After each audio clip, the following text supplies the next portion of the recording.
See, those laws, we were talking about that the other day, those laws, they were originally established just to show us the boundaries of God's presence. They weren't established for prevention, they were established for protection. See, so they were letting us know when you go outside the lines. So if you step outside the line, like if you feel conviction, you okay. Because you're going, I stepped outside the lines, I gotta get back. But if you don't feel no conviction, you're in trouble. You done got so far outside the lines, they don't even see no lines. And so fulfillment is not even an option, so stop trying. Stop complaining. Because if you're outside of God's presence, you wouldn't see him fulfilled. You can keep playing around and telling yourself and blaming everybody else and all types of stuff. Get in God's presence and let's look at it through those lenses and then start making some decisions. Alright, okay, let me just let's get in somewhere, okay? Okay, the heirs life is a life of power. It's a life of gifting and fame, but it's also a life of creativity. See. How did I say this? God made us in his image after his likeness. So what did God do? God said, let there be light. Right? God said, let there be light. God said, let there be a firmament. God spoke things into existence. What he did was, his voice created everything he desired. Right? So he made us in his image. So we have the ability to be creative.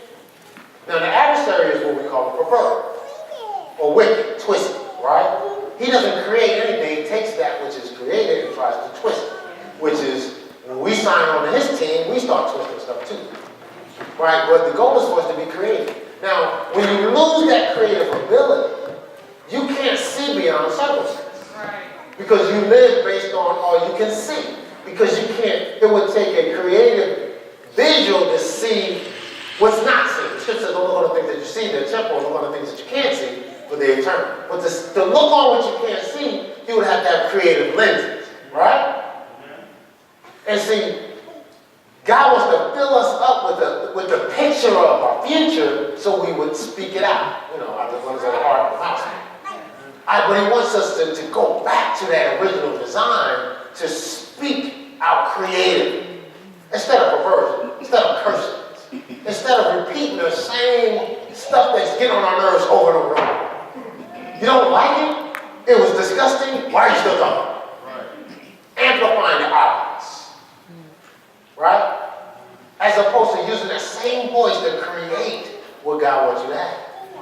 Now that sounds, when we talk, what is it,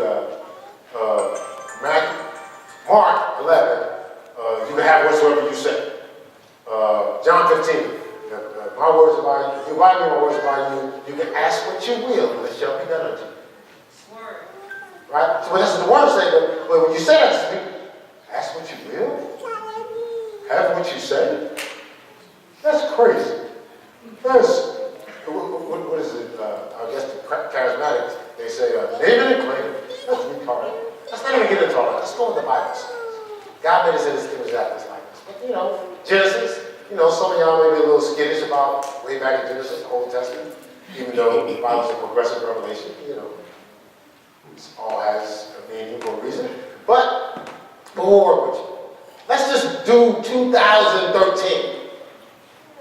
2013, you can say, my sister's name is Diane, call Diane in your phone call. How do they call? Voice activation. Somebody that's been locked up for 20 years, they walk in here right now and you start talking to your phone, they're going to think you crazy.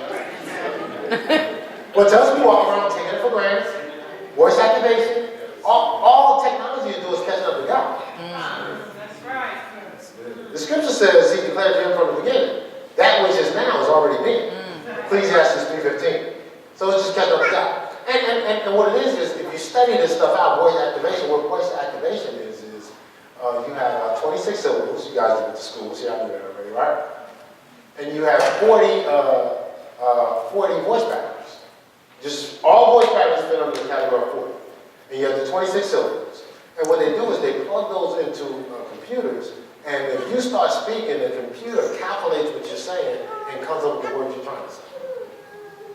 And it responds to your voice. Your voice moves it. Your voice has it doing something that it wasn't going to do until you use your sound to move it. So you can do that with a phone, you can't do that with your life. Come on now, something wrong with this picture. What's wrong with this picture? So isn't that really spooky now? You can have what you say. Isn't that spooky? So you're going to have to wait till Apple tells you can have what you say before you believe what God tells you. Apple tells you to speak to something and it'll move, and you go, hey, I can speak to something and move. Apple just told me. Siri just told me. But God's been telling you since way back in Genesis. See, we got to get back to creating. You know why we're frustrated at times is because you get frustrated when you're hopeless.